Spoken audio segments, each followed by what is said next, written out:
evidenced by Coke, by Heinz, by P&G, by Ford. So bio-based is now the expectation. In the US, for example, there's a USDA government-sponsored label at the consumer level to explain to the consumer that you could get Energy Star energy efficiency, you can get USDA organic food, or you can get USDA label that says this is X% bio-based. So bio-based is becoming the expectation. And biodegradable has not been thrown out, but it's, I think, a lot more nuanced in our approach now that it's biodegradable where it's the highest good, where it does something useful, great, but let's not waste good plastics. Let's preserve the molecule, and that phrase is getting a lot of play in the industry, and we like it. I mean, we made a perfectly good plastic molecule. Let's keep it. Let's recycle what we can. So enough of a background. Let me just wrap up quickly with a cradle-to-cradle study and just put a little bit more meat behind some of what you saw in that video and some of my statements. So I'm going to walk you around this loop very quickly, talking about where the material comes from, what the implications of that are, and then where it goes. And I want to dig into this a bit more, and specifically on recycle, which is where we see tremendous misperceptions. So this has been well introduced. I think Mike showed it as well, the cradle-to-cradle vernacular. We like what McDonough and Braungart have done. We love the language they use where they don't look at, and we hate the word waste. Using the phrase end of life, we don't like. It's sort of dead-end thinking that there is an end of life. What McDonough and Braungart brought to the mainstream was the concept of waste as a food stream, whether it's a technical nutrient, a recycle stream, as Mike was doing, or an organic nutrient, a biological nutrient, as in composting. And that language makes great sense to us. So just going back to the implications, and I may be beating this to death, but I want to make it very clear, the implications of our feedstock. In literal terms, we see our feedstock as greenhouse gas. We're a little bit agnostic as to how we get that greenhouse gas. We'll take whatever is the best transformation of greenhouse gas into plant sugars that we can ferment and polymerize. So that's the feedstock. It's globally abundant. Obviously, there's too much of it around the world. And I like particularly the language of the Biomimicry Institute. And I think Eben said this morning, and I liked where he took it a step further to talk about bioadaptation. Nature doesn't look at carbon as a problem. It looks at it as an opportunity and a feedstock, which is what we're doing as well. I think the quote says it all at the bottom. So let's talk about the implications of that. And I think it's probably obvious, but I want to put some numbers on the page and bring this discussion down to hard facts.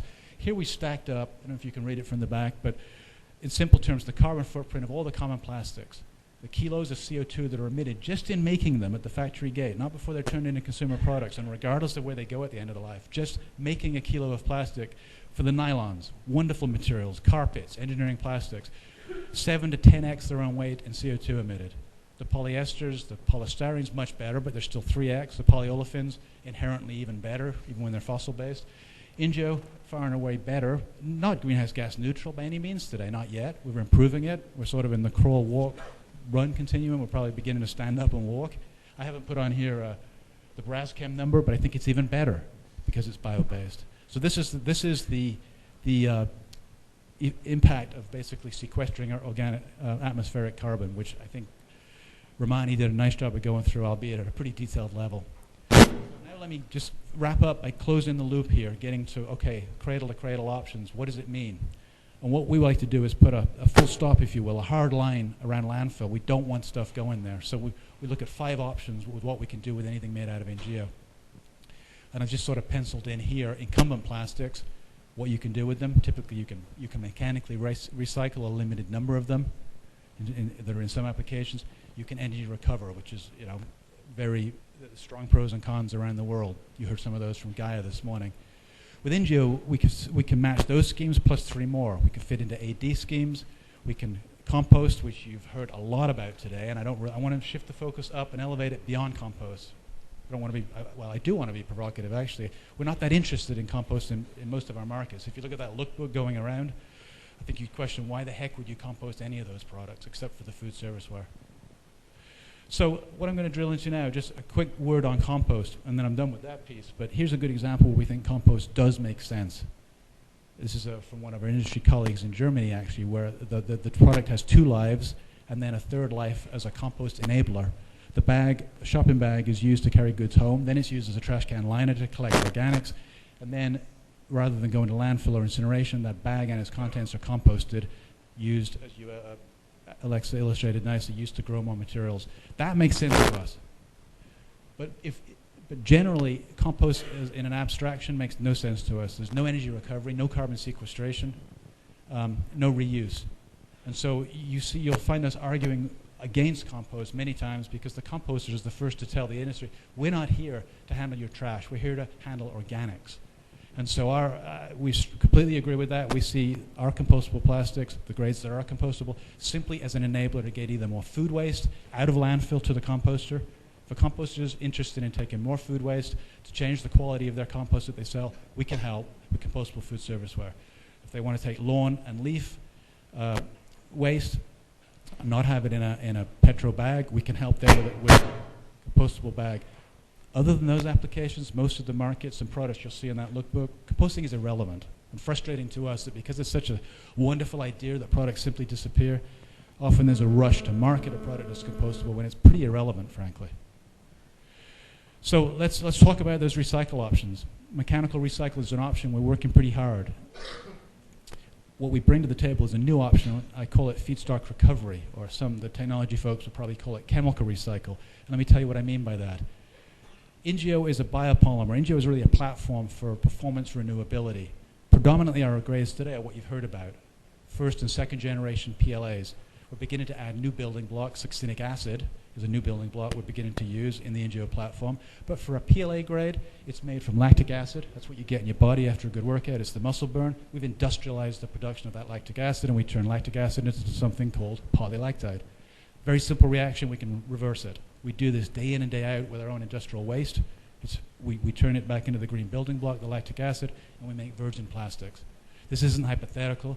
We've done it since we started up our own plant waste, much as we don't like to make it. We've handled and feedstock recovered some 25 million pounds, 10,000 odd tons since plant startup. We're beginning to do this in the market. A couple of case studies I'll give you. This is an interesting one, a one-off, the UN's climate change conference a couple of years ago in Copenhagen. These candidates and our illustrious president sitting on a carpet that's 100% Ingeo. Typically after a conference like this, the carpet is rolled up, landfilled. Here it was rolled up, taken back to a lactic acid producer who wanted to make lactic acid out of it and did. We weren't involved in this. It happened because the value proposition made sense to the lactic acid producer, and we love that. A more down-to-earth example that's reoccurring on a daily basis in Europe, especially music festivals, beer festivals, sports events. A lot of our food serviceware customers are supplying Ingeo cups into these events, collecting them, recovering the feedstock, and putting it into end markets, particularly like the one on the left. Here the scheme was you bring back 40 empty cups, you get a free beer. Not for me, but it worked well in terms of collecting. So that's a word on feedstock recovery. I want to wrap up with just a couple of quick mentions on traditional recycle, because it's a tremendous mythology out there. You've seen all the products we're in. This just highlights where we're selling those products around the world.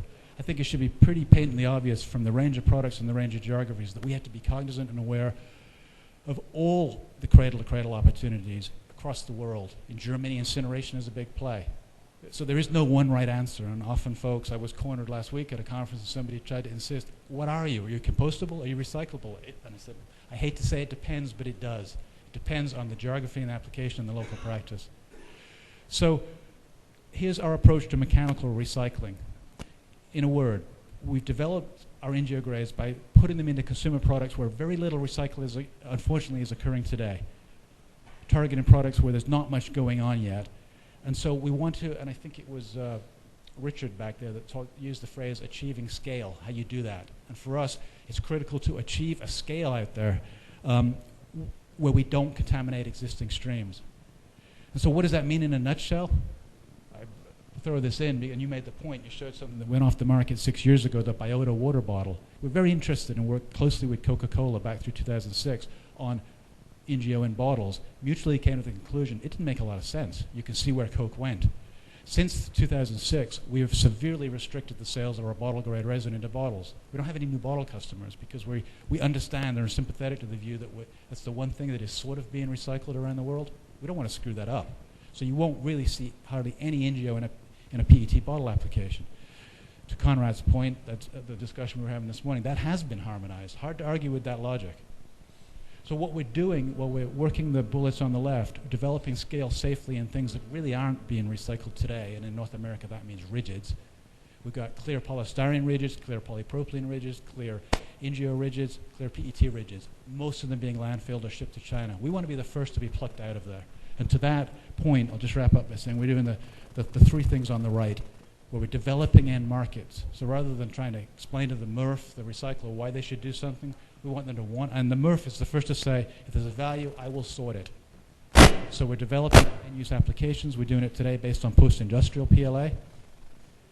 We're working with the MRFs. California, again, a great example, where there was a generous $1 million grant given to help characterize the MRFs and see how much PLA is there. And the answer is good news, bad news.